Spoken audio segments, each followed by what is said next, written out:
Morning, everybody. Good morning. It's Friday. It's Friday, and I am ready to go to work. Just let me tell you, that little rascal of mine, y'all know what time she went to bed? Guess. I don't even know what time she went to bed. I don't even know if she went to bed. When I just dropped her off to Esmeralda's on the way there, oh, now she want to get some Z's. I said, oh, no. She really cocked out in the car. I said, wait a minute now. You wanted to be up. You wanted to wake mama up. You wanted to jump. Y'all was laying on the bed. She gonna get up and literally stand on top of my spine. And I was like, while I'm laying down, I said, please get off of me. She laughing, balancing herself, and I'm hoping she don't do some somersault off of my daggone back. Anywho, y'all, so today is an awesome day. Today is Friday. I now need to look for a sitter, so I've been trying to get in touch with Coco, see what's up with my babysitting credits. If not, I'm gonna call my girlfriend T and see if one of her daughters can keep an eye on Stephanie this weekend. If not, I may have to call my cousin and be like, cuz. No, I think my girlfriend T, I think that her daughters would be available. But okay, that's a nice Explorer. I could see myself with a truck like that.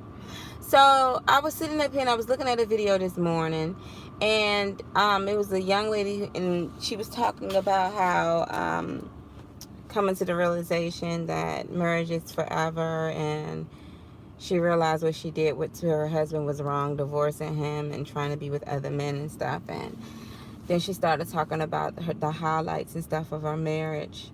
And you know what? I talked a lot about the issues that we went through when we were in court. And I talked a lot about when he up and left. But I never talked about, in my marriage, I never talked about like the good times we had. Like when I tell you, and I'm not, how can I say, I'm not fabricating it or whatever, but if I could change the half to get remarried to somebody else, I wouldn't, because I realized, like, when I was married, when we are technically still married, but when we were together and everything was okay, and he wasn't dealing with any health issues and people didn't get involved, we had a really good and healthy marriage. The only downfall about our walk is that we lost multiple babies, but other than that, we had a really good marriage. And I don't know if he forgot some of the things, but I remember when I first got with him, he used to look at this show, y'all. This show called Mystery Science 3000. When I first saw this show, I was like, oh my gosh, he is a geek. I'm like, this is so cheesy. But when you together, you got to start looking at the shows that they like. Next thing you know, it went from cheesy to, I guess that was a little funny. So all of a sudden, I just started laughing. Oh, there's a dead animal in the street. I just started laughing with the jokes too. Then it was like a tradition. Before we went to bed, we would put Mystery Science Theater 3000 on. And so he would be laughing like crazy at them jokes. And I'd be looking like, really? But I started laughing at them giants too. And if y'all ever see it, it's so cheesy. So, anyway, like, that was a highlight. That was something I started to look forward to. At one point in time, I hated that, and then I just started to look forward to just looking at our Mystery Science and just laughing. I love the simple fact, too, that we were both into music. When we first got together, when I first met my husband, someone was introducing me to a new producer. So when I saw him, I'm thinking, oh, okay, you got a white boy with a cap on, with a rugged t-shirt, and he smokes cigarettes. Next. But I'm like, Slim Beats is like that. Okay. So we started rocking shows and everything. And he was, to me, I felt like he intimidated me. And I remember telling him that, I said, I feel intimidated around you. And I remember he grabbed my hand and he looked me dead in my eyeballs and he was like, don't you ever feel intimidated. Ever since then, I just fell in love with the guy. He was chasing after me. I was trying to duck him like crazy and I just couldn't.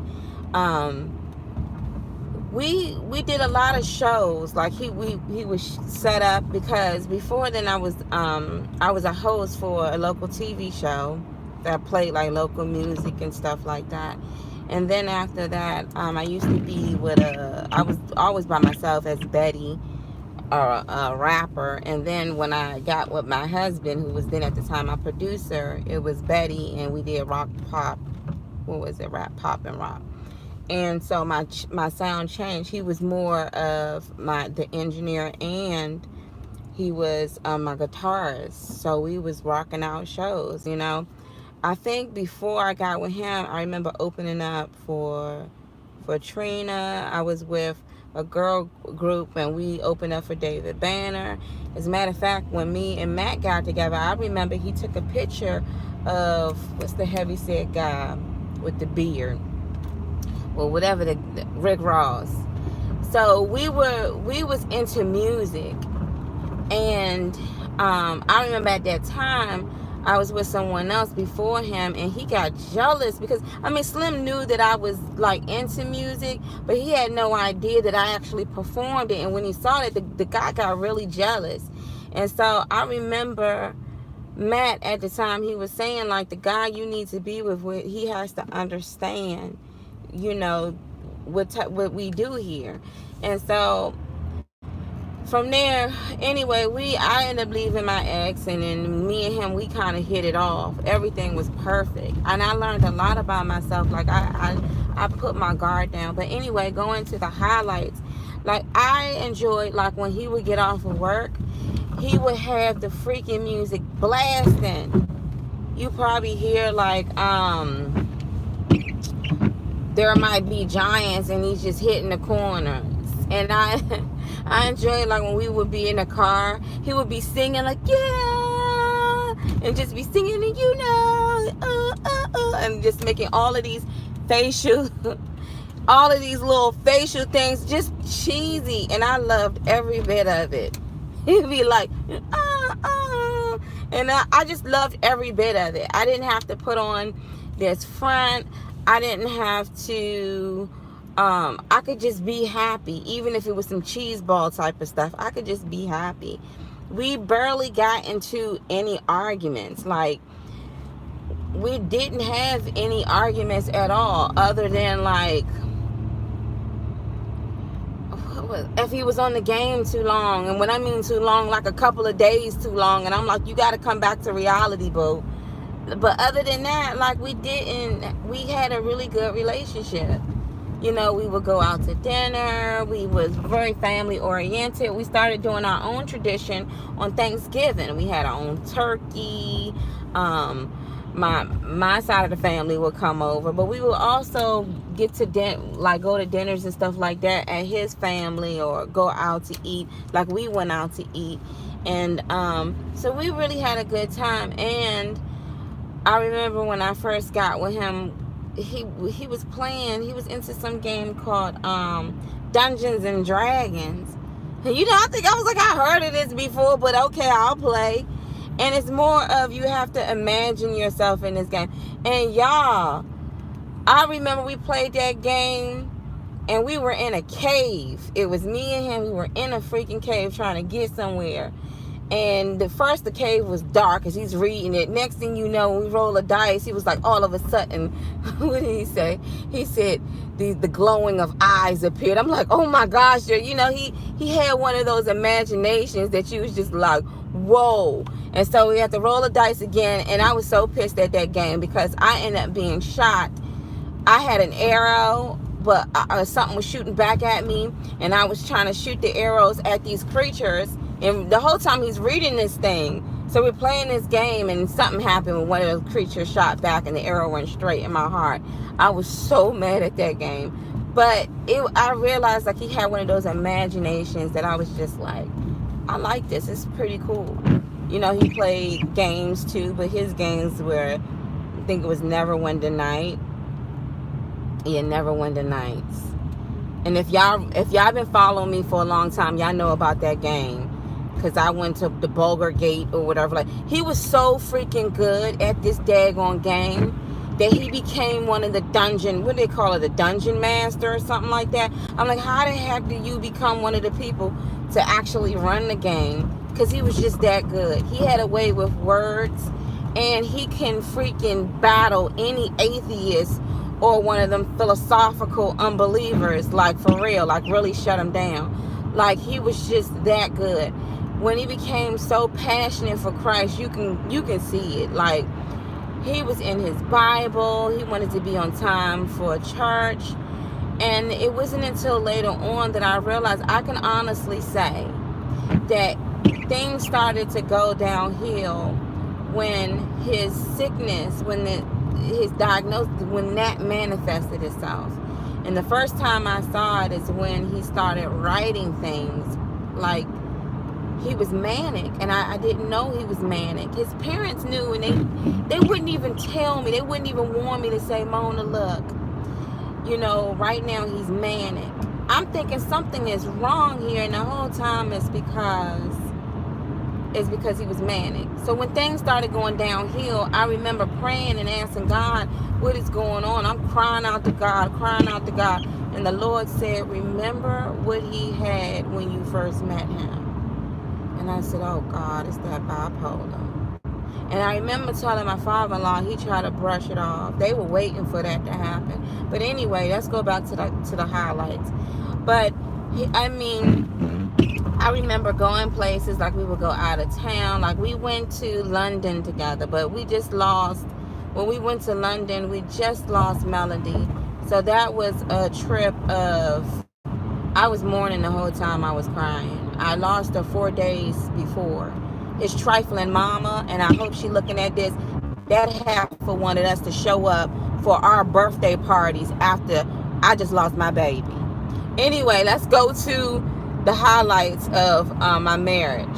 See, that's a good thing too. Now that I know who y'all are, you know how I feel about y'all too. Still love you, but you're trifling. Anyway, sorry, I just had a flashback. So he knew how to cook.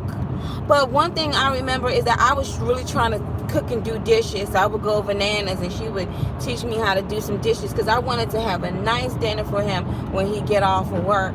And so when he would get off of work, the food is just ready. And so he would come in and be like, hey, babe. And he would give me kisses. And then we would sit and we would, pray. He would pray. And then we would eat. And I remember he would say, babe, this is a treat.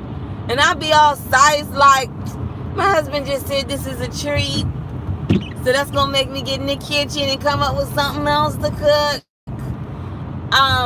Again, he made music that, was just beautiful. Matter of fact, he wrote a song that I was trying to look for the other day. It's called Mona's Eyes. And he wrote a song for me. But he was just very talented, too. And so I just told him, I'm your biggest fan. I really was. And it's not like when I met him, he was like, over sexy, built and everything. He was everything opposite, but just beautiful in every way. And I don't regret not one thing about that at all. One thing at all. I looked up to him and respected him too. But my husband, he can show you how to relax too. That's one thing I will say. Because sometimes he'll be too relaxed, and I'll be like, baby, you got to get up. He'll be like, babe, it's going to be fine. And I enjoyed going shopping for him. So I enjoyed, like, shopping for tennis shoes, clothes. Like when we went, like he taught me, I didn't know certain things, especially like with white wines and red wines and certain places around. To me, I felt like I can ask him any question and he'll have the answers. Like he was one of those. My husband is 4 years older than me. He just turned 40 on the 10th of September. But I felt like I can ask him everything and he always had the answers. And he never looked at me like I was stupid. And I love that about him. If I needed to be picked up somewhere, I'll be looked at. I can look out and he's already there. Um, I enjoyed, like, if we were out and if it was another guy, he'd be like, "Hi, my name's Matt." Like, he was just very upfront, and he was just one of those husbands to be proud of. He was very talkative too, so when he goes places, he wasn't shy or shied away. So we kind of complimented each other. When we first got with each other, a lot of people look like, of course, because I'm black and he's white, but you really do get past that and you forget, like, I'm black and he's white. You just really forget it, and then you be like, what the heck everybody looking at? And he was really relaxed around me and my family. Like, he didn't have to put on a show or try to act like, do all that extra stuff or whatever. And I love that about him. He was just very, very chilled back. Yeah, I love that about him. Like, I had a lot of highlights, but those were like, they were really cool. I remember one time I was pregnant. Who was I pregnant with? I think I was pregnant with Symphony. Y'all, I had hemorrhoids. I was like, baby. And he was trying so bad not to laugh. He was like, oh, babe. I was like, the way he said it, we just both laughed. I'm like, oh my gosh. But he was there. He was so sweet. I remember when I was pregnant, I said, babe, can you make sure you pick up some Taco Bell on the way, and don't forget the sauce. Don't forget the sauce. Y'all, he came in there, he was like, babe, they forgot to put the sauce in the bag. I was like, I looked at him like, it's not your fault, babe. It's not your fault. I waited for him to leave that room, and I called Taco Bell, and I went off. How do you give somebody tacos without the sauce? And y'all know I was pregnant too. He was so sweet. He was like, babe, they forgot to put the sauce in there. But no, he was when we were married, I know we didn't have a bad marriage. We did not.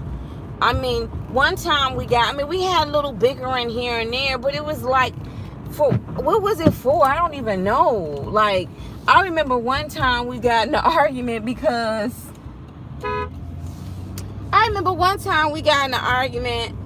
because we were paying tithes. Every time you get some money, you got to give it back to the Lord. So we just got finished paying tithes for church. So he was like, okay, we're going to pay tithes again for church. And I'm like, babe, that's do food for the poor because we just got finished. And he was like, no, we got to do this. So we were just going back and forth. And then he was like, okay, fine, I just handle it. We went, this is what he did. He said, okay, I just handled it. I'm like, okay, what did you do? I paid for both. What the heck? I mean, and I couldn't even argue. I couldn't even argue. I couldn't even say, why would you sit up here and give our money to both places? I was like, that was a King Solomon move for real. But I was just like, I couldn't even argue. I can't argue. And then when we went out too, it didn't matter where we went. He always opened the door. He always opened the car door. He always opened the door. And then when I asked him that, he'd be like, yes, ma'am. He always called me, like that was one of the little names, like, yes, ma'am. And then, like, when he would cut the grass and everything, he would be out there with them daggone brown Pumas. Like, we really had a really good marriage. Like, this thing right here came out of left wing. When my in-laws got involved, that's when everything went freaking haywire, man. We had a really great marriage.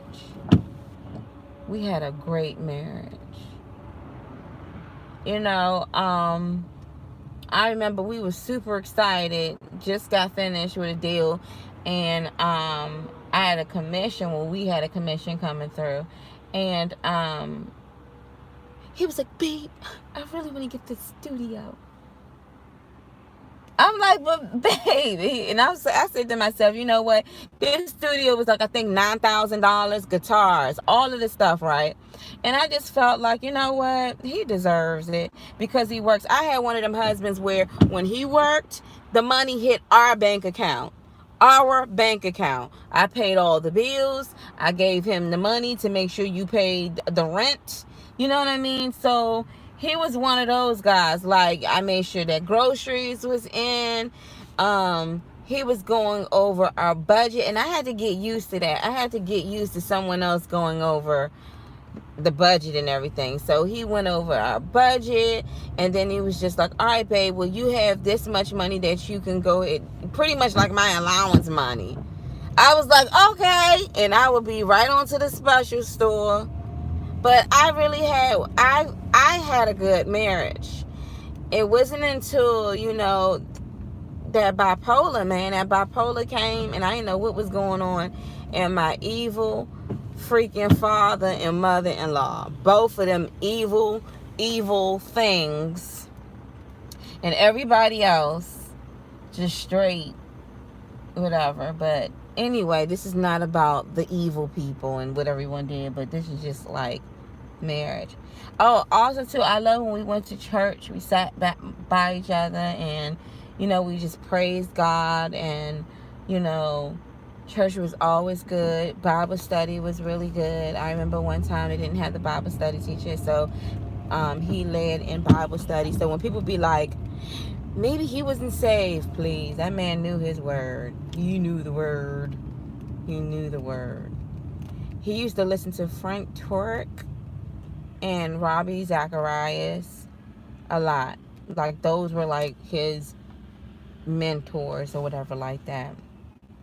He was always not really trying to, but he wanted to be approved in his father's eyes. I can see that when he was younger, he always wanted to be approved. You know what I mean? He shocked him one day when he said that his father was like, I look at you as, because I guess his father saw all the great things he was doing. And he said, my father said he looked at me, not just as a son, but as a brother in Christ too. And a man in Christ. I was like, wow. And he was just like, but I always encouraged him. Always encouraged him. If he had a bad day, I would be ready to beat somebody up for real, for real. And I think that's how all wives are, especially when it comes to their husband. But we didn't have a marriage where my husband, he called me every name in the book. He didn't show me any affection. It wasn't until the last couple of months. I wouldn't say last couple of months. Yeah, about 2 months. It wasn't until right before Symphony was born that things started to go left wing. And I got confirmation from people who were doctors that were like, I saw him and he looked like he was manic. My father-in-law tried to lie and act like he didn't know anything until I found the paperwork when they took him to the hospital, that sure enough, he was manic at the time, and said it on the paperwork. And when I showed my father-in-law, it's a good thing you found this. And my mother said, he's been knowing, that's his son. He's been knowing that all this time. The only people they didn't want to know was you, because they, didn't care. Anyway, I got to remember not to go there. This is supposed to be good highlights, I suppose. When I first met his parents, I remember him holding my hand. Like, when we would go to see family members, he would hold my hand and squeeze my hand, and he would rub it and kiss my hand like, baby, you're okay, I'm here. Like, he would do things like that. So I looked at my husband as not only as a huge comforter to me, but he was like my hero. He was somebody who was very smart and intelligent and very talented too. My dog Solo loved Matthew, that I thought his heart was gonna bust when Matt would walk through the door. And it was crazy because the other day I was walking Solo, and while I'm walking, he did something that he doesn't usually do. He paused and he was staring at somebody, and I'm like, what the heck? And when I looked up, the person had a profile and it almost looked like my husband. He had this V-shaped, it almost looked like my husband. And I guess Stola was like, oh no, that ain't him. I mean, I was just like, whoa, you know. But he was a very loving person, a very caring person. And if all of that was for show, if all of that was not true, then he's a very freaking good con artist. He's a very good con artist. He is a very good con artist. He would say things and be so respectable and so kind. He was never materialistic. Never materialistic. I remember one time I bought him some shoes for Christmas and also a t-shirt of Tom Servo, his favorite show. And I'm thinking he gonna be like, oh, these shoes are like that. He saw the shoes and was like, oh, thank you. He saw that daggone Tom Servo shirt. When I tell you his cheeks turned freaking red, it reminded me of that famous picture of the little boy who was holding his shoes like this. He had brand new shoes and he was holding them. I've never seen somebody go off over a $20 shirt. And he was just so grateful. He wore that shirt multiple times that I had to tell him, babe, you're not wearing that shirt again today to work. But babe, I'm like, no, you're not. Because you just wore that like yesterday and the other day. No. But babe, trust and believe me. It's not funny. When he left, he took that shirt with him. And if y'all was watching my videos, remember when I got another shirt and it was Mr. Be Natural. And I know your father, I do. If you don't know Mystery Science, you don't understand. So I got this shirt, right? And I prayed over this shirt and I anointed it with oil and everything. And I mailed it to his parents' house because he was over there. I ain't got not word back. But then I saw a photo he posted online with our daughter when she was seeing him. Guess what he was wearing? That daggone shirt. And I was like, Lord, what is this? You know? But anyway, so going back to the highlight days. So, you know, he always took out the trash if the bags was too heavy. He's like, babe, I got it. He cooked too. He wasn't the best cleaner, you know what I mean? But he cooked too. I like how he used to roll his sleeves up. Like, he used to wear very, like, casual button-ups, and he would roll his sleeves up. He had this one favorite hat he would always wear. It was like a brown-looking hat or whatever. But we had a really good time. I enjoyed every time when he would pull up in the driveway. And then I noticed at the end, he just didn't look like himself. He just didn't look like himself. But we had a really, like I said, I believe we had a really good marriage. We did.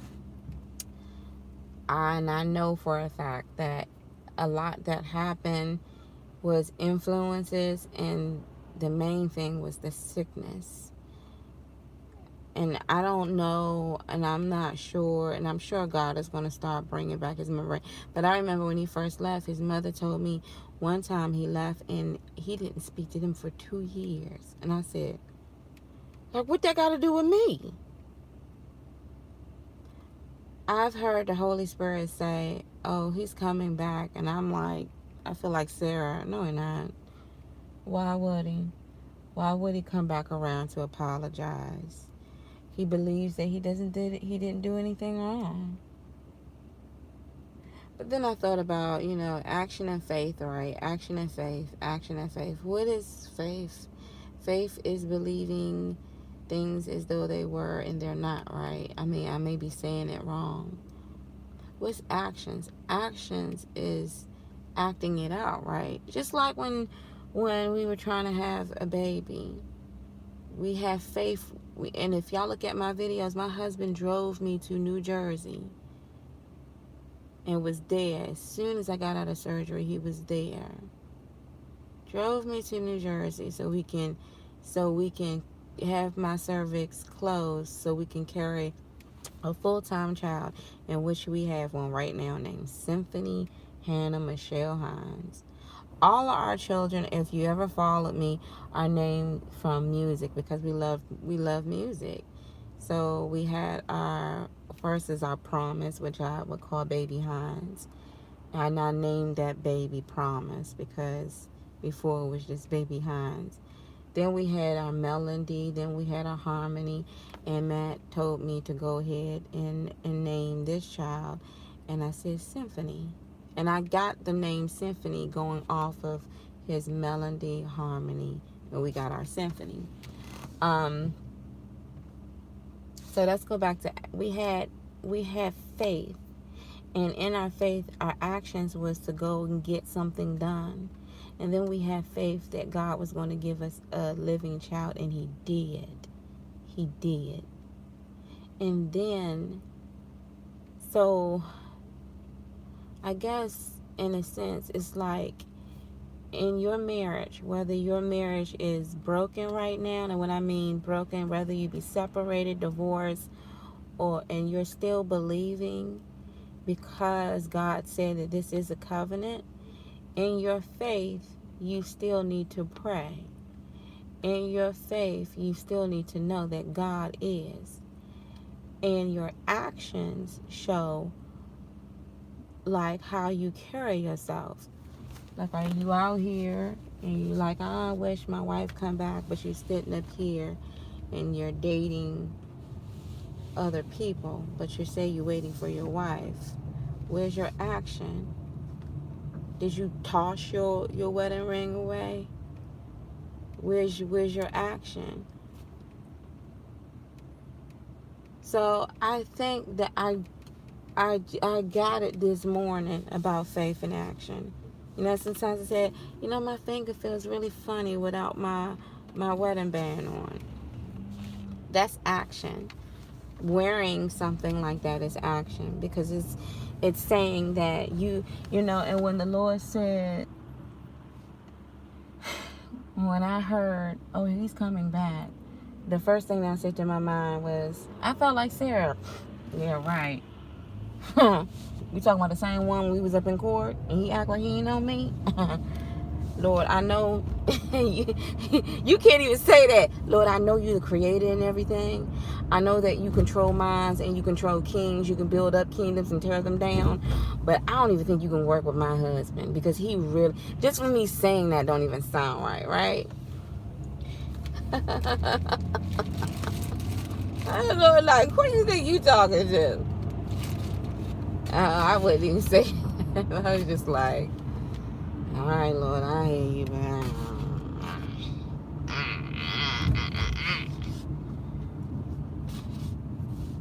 I don't know, y'all. I went from TTC into life after loss to facing a divorce to life after divorce.